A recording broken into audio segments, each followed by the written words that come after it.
Transport is the leading source of air pollution in most African cities, closely followed by open burning. At the ongoing Clean Air Forum in Nairobi, experts are urging governments to act fast, warning that pollution from these two major sources is not only damaging public health, but also accelerating environmental degradation. Mary Maina is a roadside vendor along one of Eastleigh's busiest streets in Nairobi. For the past 5 years, this has been her daily routine from 10 a.m. in the morning to 7 p.m., selling her goods by the roadside. I'm here to find out if she's aware of the dangers of the fumes she inhales every day. Vumbi inaingia, moshi ndio hiyo, homa haiishi.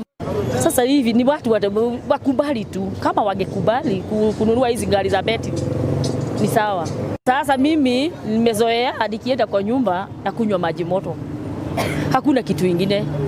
Ni maji moto tu, unavumilia tu na maji moto ama unabeba kidogo. Mary says she understands but has no other option. From time to time she tells me she has suffered from persistent flu.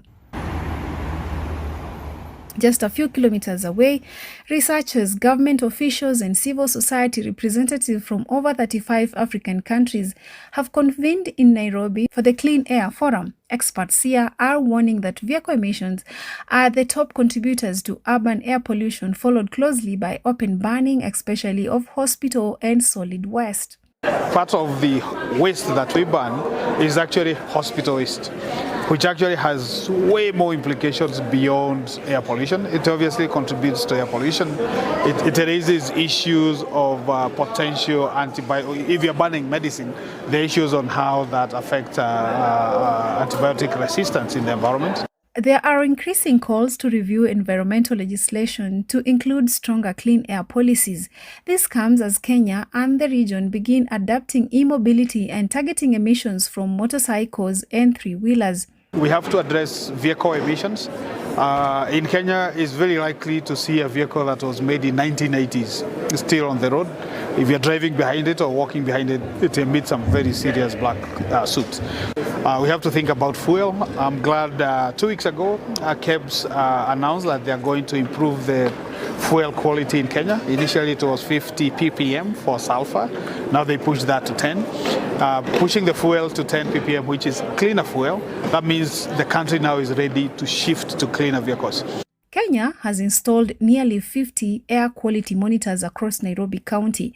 This system aims to collect real-time data to inform policy and raise public awareness, though the cost of the gadget is posing a challenge. What we have seen is that if you are in Nairobi, how you deploy the technology to monitor air quality cannot be the same as someone in another context. You know, the biggest challenge really been we actually faced in the development of this technology is how do we build the right sensor system or technology that can work for Africa.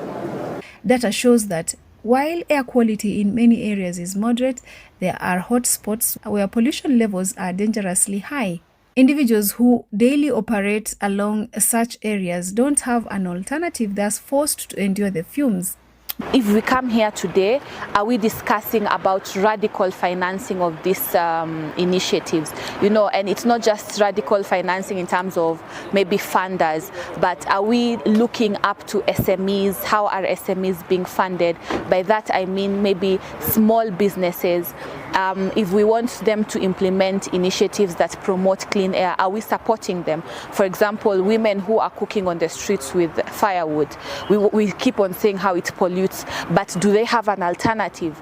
Experts warn that people working in high traffic areas like Mary are at a greater risk of long-term respiratory illnesses. What we really need is systematic solutions to the problem whereby we reduce the traffic pollution on the road. We reduce the waste burning so that they breathe cleaner air. But some measures like these, trying to use a face mask if possible, trying to avoid the busiest place to set up their stall, those things can help. And if they have children, and if it is possible to not have children as close to that, that's really important because children are, still developing their organ systems. So the impacts that they will have as a result of these exposure will last for the entire lifetime. So that's probably some ways to try and minimize it.